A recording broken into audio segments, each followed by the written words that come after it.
Hi everyone, Jim here. I hope you're having a good week as we slog through the end of these couple of courses here and head on to fall. So for this discussion post, this is what I've got.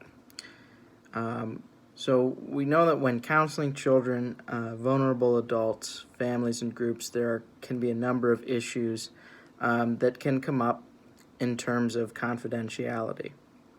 And let's remember real quick that confidentiality is a principle, the ethical principle that counselors abide by, that states that the counselor doesn't want to and won't disclose any information, any of the contents of the counseling session. Everything said in that room, in that counseling session, stays in that room between the counselor and the client. So the issues that can arise, of course, when it comes to with children or vulnerable adults or groups, there's a number of them. So in terms of children, of course, maybe the most obvious one is the issue of disclosing confidential information to parents that a child discloses during a counseling session.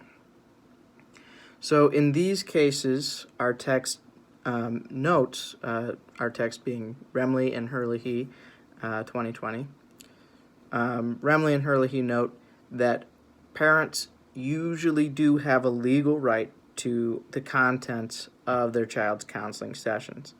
However, counselors should try to maintain confidentiality whenever possible for the sake of and the good of the counseling process. So to that end, they should work to establish a thorough understanding of their of confidentiality, what it entails, what it doesn't entail, all the ins and outs, with both the parents and the client, in order to mitigate any problems that might arise in that area. Another example of issues in confidentiality is, of course, with families or groups. Now, of course, we think about confidentiality, oftentimes something between the client and the counselor. Now, the client, in terms of families and groups, isn't always as clear-cut because there's multiple people seeking the counseling.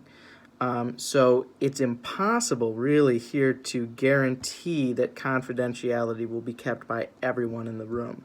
The only person that can guarantee that they will keep their confidence, that they will keep confidentiality, is, of course, the counselor himself.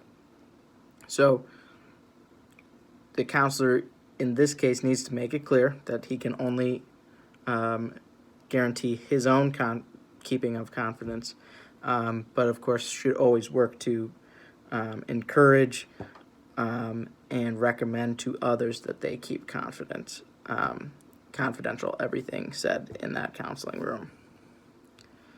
So another problem can also come up with families or groups is navigating situations in which family secrets come up.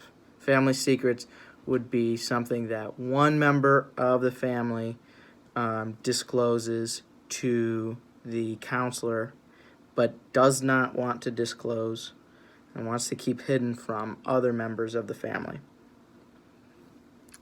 So there is no one clear-cut way, there's no silver bullet, one-size-fits-all necessarily answer to how to navigate these issues. And even the ACA code is a little vague and doesn't give any specific step-by-step, this is what you have to do in terms of these issues. But always, whenever navigating these issues, our text notes that the counselor should be guided by the principles of veracity, that is, being honest with the clients, and the desire to minimize harm. So Bass and Quimbley, 2006, suggests that the best way for counselors to deal with these problems of secrets is to get out ahead of them. Set up whatever your policy is going to be as a counselor for dealing with secrets, and inform the client about those policies right off the bat, right at the outset of the counseling process. And that's Bass and Quimbley, 2006. So ACA Ethical Code A2 requires that counselors obtain informed consent from their clients before any counseling may begin. So when it comes to the counseling of children and vulnerable adults, there can be questions about consent that are a little more complex. Because as we know, informed consent is a voluntary expression of knowledgeable consent made by one who is competent and intelligent enough to do so.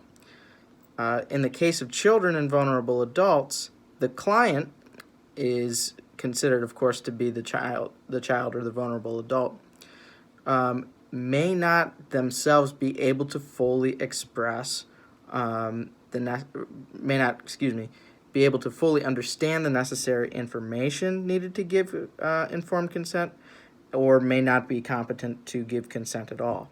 So in these instances, clients must give assent to the services, and the parents or guardians of those clients must be informed and give consent to the treatment. That's what I got for this week. Hope everybody's courses wrap up well.